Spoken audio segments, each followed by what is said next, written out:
Então, queridos irmãos, sejam mais uma vez bem-vindos, os que chegaram agora. E nós estamos aqui numa semana de oração. Iniciamos ontem. O tema central é Minha Família no Altar, focando a família, a nossa família. E também, além de lutar pela conversão da nossa família e salvação, nós também apresentamos outras famílias que precisam de ajuda, né? De cura, de um milagre. E dando continuidade, nós vamos falar do tema Cuidando do Governo.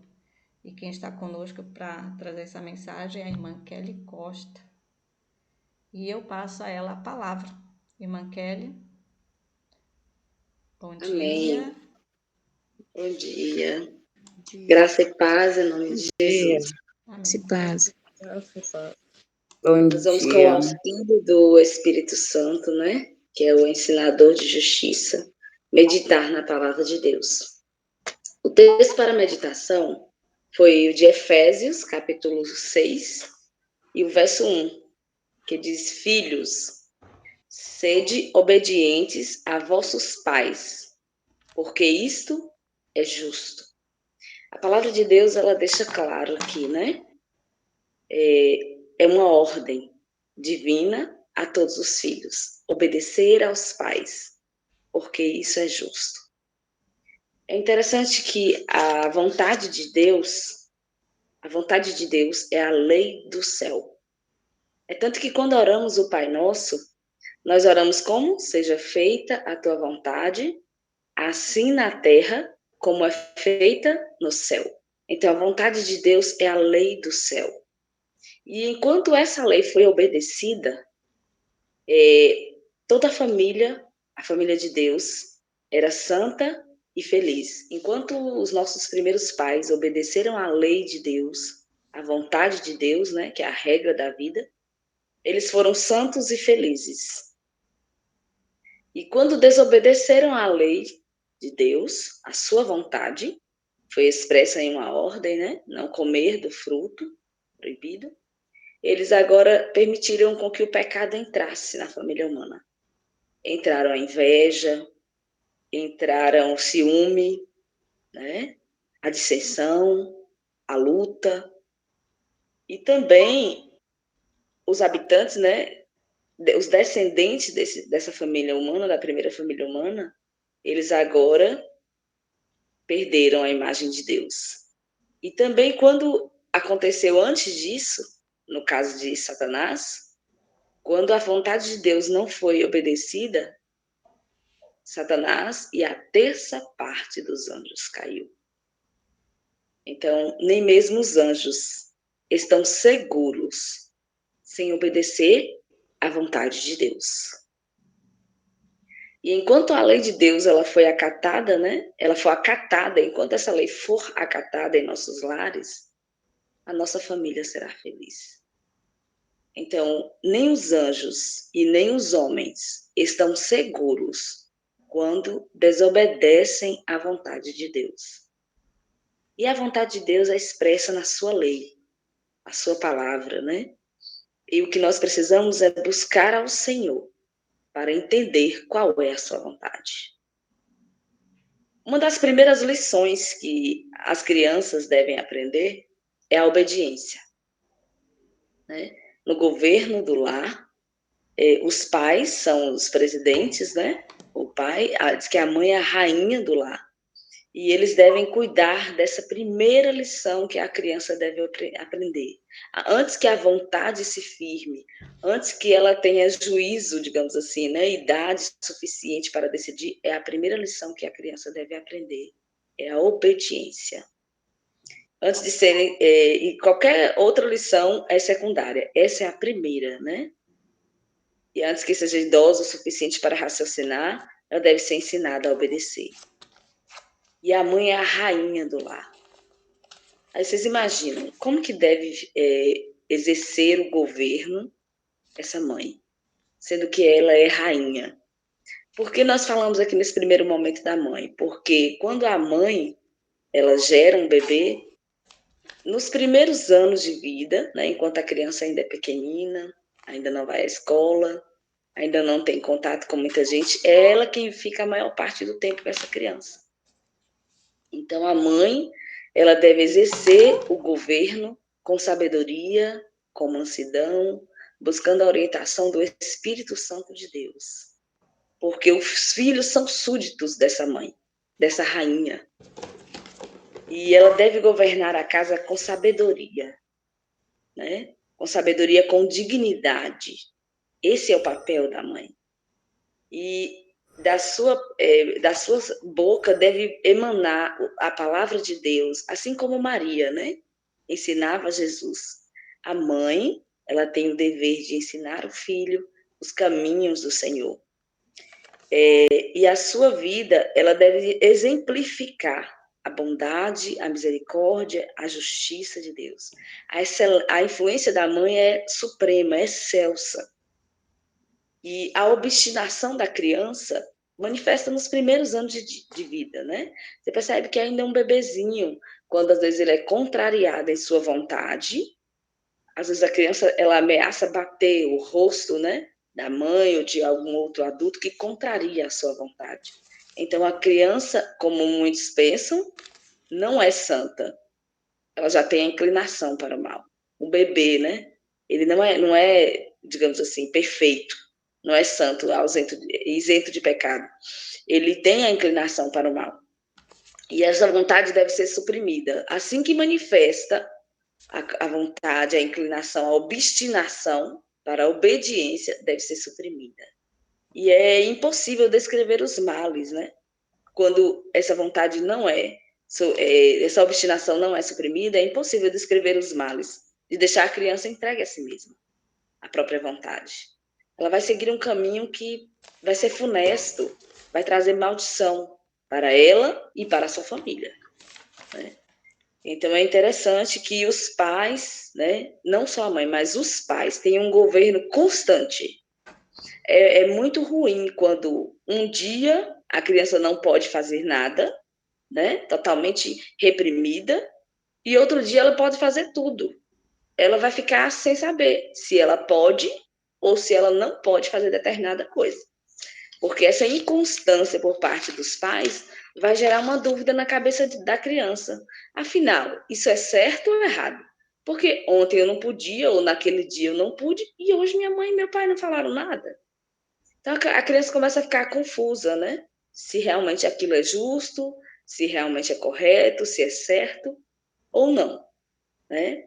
E a firmeza, a uniformidade, a constância, o controle desapaixonado da parte dos pais deve ser bem nítido na forma de educar os filhos.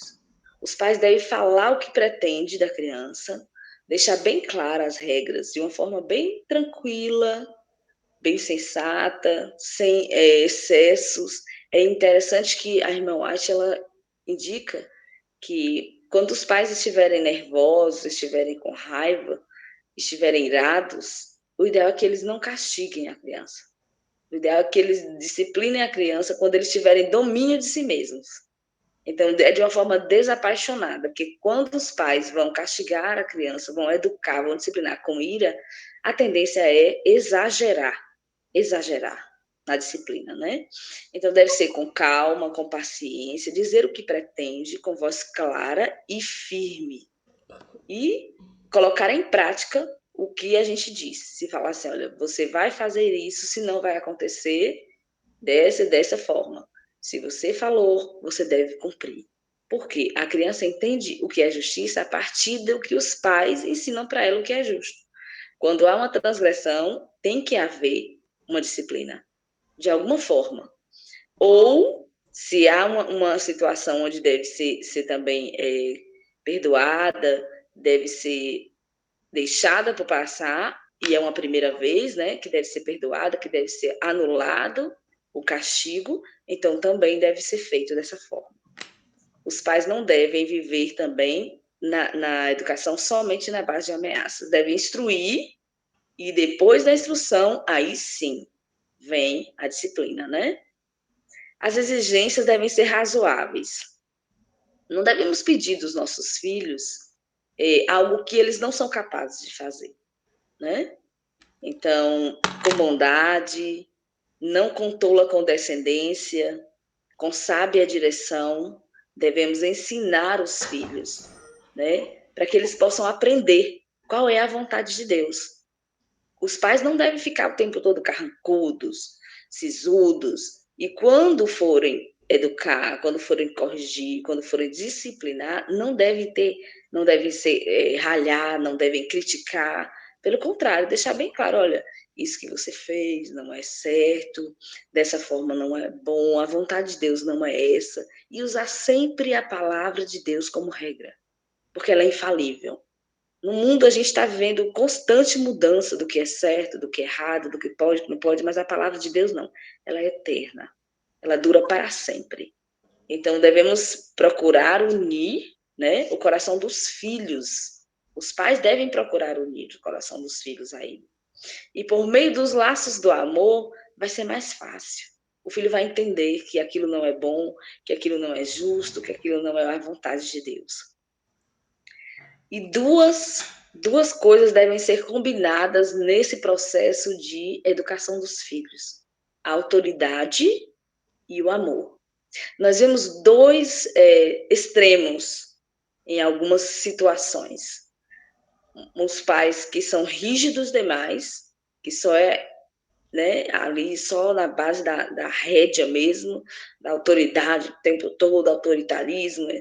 Enquanto que outros vão para o outro extremo, né? Dizem amar os filhos e não os corrigem, e não os orientam, e não os contrariam quando eles estão fazendo coisas que não agradam a Deus. Então, tem que haver essa dupla infalível, onde vai trazer o equilíbrio pela graça de Deus. Então, a autoridade combinada com o amor é possível segurar as rédeas, né, do governo da família. A autoridade combinada com amor. Nem só o amor cego, que não corrige, que não orienta, que não adverte, como também a autoridade exacerbada, a rigidez, né, a disciplina rígida. Então, o propósito dos pais, quando educam os filhos, é a glória de Deus. O caráter de Deus deve ser visto na vida daqueles filhos. E esse deve ser o propósito dos pais, fazer com que os seus filhos reflitam o caráter de Deus, a glória de Deus, que é o seu caráter. E o desejo dos pais, enquanto educam, é que os nossos filhos lhe pertençam, né? Nos gostos, nas atitudes. E quando a gente tem isso em mente, a glória de Deus, e combina a autoridade com o amor, vai haver um equilíbrio. E não vamos pender nem para um lado, que é o excesso do autoritarismo, e nem para o outro, que é o amor cego, né? Que não disciplina, que não orienta e não condescende com o mal. Então, nós vamos estar livres da frouxidão e da condescendência, como também do autoritarismo. Na palavra de Deus, em Colossenses 3,14, confirma isso, que o equilíbrio da autoridade com o amor dá um resultado maravilhoso. Diz o seguinte, Colossenses 3,14. E, acima de tudo, tenham amor, pois o amor une perfeitamente todas as coisas. Então, essa versão eu achei tão interessante, porque em outra versão fala de uma forma diferente, mas eu achei bem apropriado para esse caso, né, da educação dos pais. O amor une perfeitamente todas as coisas. Só o amor de Deus no coração dos pais, que buscam a vontade de Deus, buscam viver a vontade de Deus, pode unir perfeitamente os pais aos filhos, né? Pode trazer esse vínculo precioso. E em Filipenses, no verso 4 e 19, diz assim: e o meu Deus, segundo a riqueza da sua glória, há de suprir todas as vossas necessidades em Cristo Jesus. Nós, enquanto pais, cometemos erros na educação dos nossos filhos. Eu acredito que nenhum de nós aqui pode dizer assim, eu nunca cometi erros, porque é um aprendizado. Mas a palavra de Deus promete que em Filipenses 4,19, que o Senhor há de suprir todas as nossas necessidades em Cristo Jesus. Então, a minha oração e o meu desejo é que, começando a partir de mim, nós possamos receber de Deus tudo aquilo que necessitamos. Mas, primeiramente, possamos nos entregar ao Senhor, para que nós, enquanto pais, possamos ser um modelo que os filhos possam imitar, segundo a vontade do Senhor. Que nós, primeiro, possamos nos consagrar e possamos receber de Deus a impressão do seu caráter em nossa vida, para que os nossos filhos possam ter um modelo de Cristo e possam vivenciar diariamente esse exemplo de justiça, de bondade, de misericórdia, de equilíbrio, de firmeza, de santidade. E assim eles possam imitar os pais naquilo que eles imitam a Cristo. E que nós possamos ver os nossos filhos como colunas do palácio de Deus, assim como está escrito na palavra de Deus. Que os nossos filhos serão como colunas do palácio, e as nossas filhas, e os nossos filhos sejam para a honra e a glória do nome do Senhor. Que o Senhor nos dê sua graça, nos abençoe, e derrame sobre nós o seu Espírito Santo, para que nós possamos viver essa verdade em nossa vida. Em nome de Jesus. Amém. Amém.